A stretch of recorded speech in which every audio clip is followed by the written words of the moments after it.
Alright, welcome back to another video. Today we're going to be hitting up chest. Now, for those that don't know or that didn't, just to bring us up to speed for anyone that didn't see the last video, this is the first week back after a deload. Now in the deload week, I actually took a bit of a vacation, bodyboarding vacation, and through my own fault ended up basically sandblasting the skin off the top of my toes.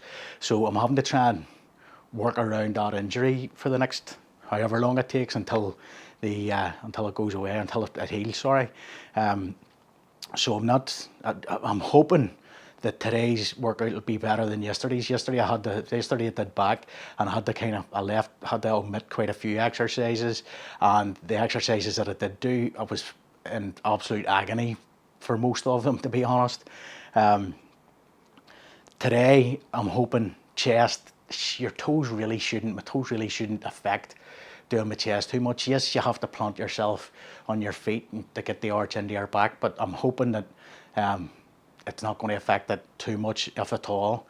So it's pretty much going to look the same as what we did in the last couple of mesocycles. Now what I'm going to do in this mesocycle, at least for the first few weeks anyway, is so anyway, I'm getting ahead of myself. So I'll start off with a flat dumbbell press, the incline dumbbell press, and we'll finish off with some flies.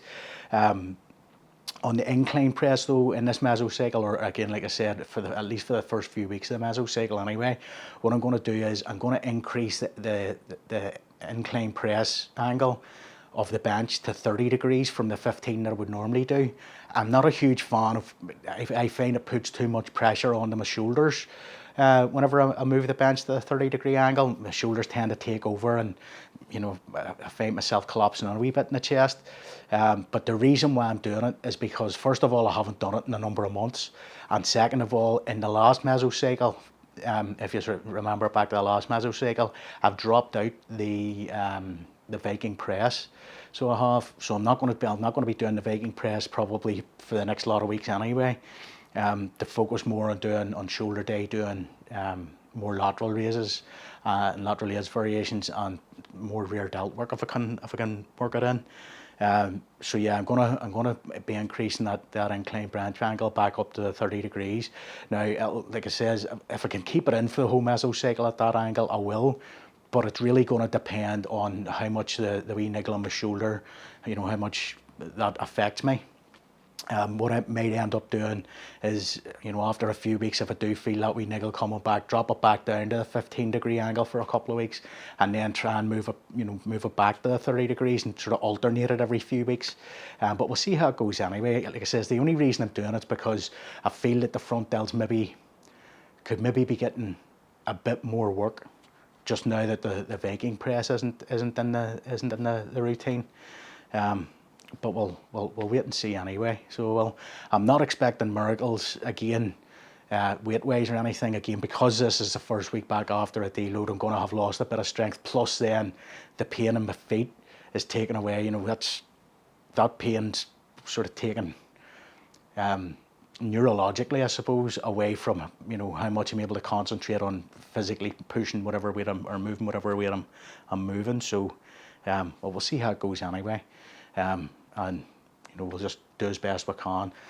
Again, we've got plenty of time for anyone again that didn't watch it the last video. This mesocycle has the potential of going on to the very end of October, which is when the next sort of planned deload, as it were, is that I would be looking to do. Now, I may put a deload in between now and then. I don't know. I haven't made my mind up. I'm just going to listen to my body and see what my body's telling me, how fatigued I feel, and how much fatigue I feel that I'm accumulating. But at the end of October, the kids will be off school, so I want to be able to spend a bit of time with the kids when that rolls around. So that will be a planned deload. I may have, like I said, another one, maybe even 2 deloads in between then. Hopefully only one, but we'll see. Anyway, let's get to it.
All right, that's going to do it for chest.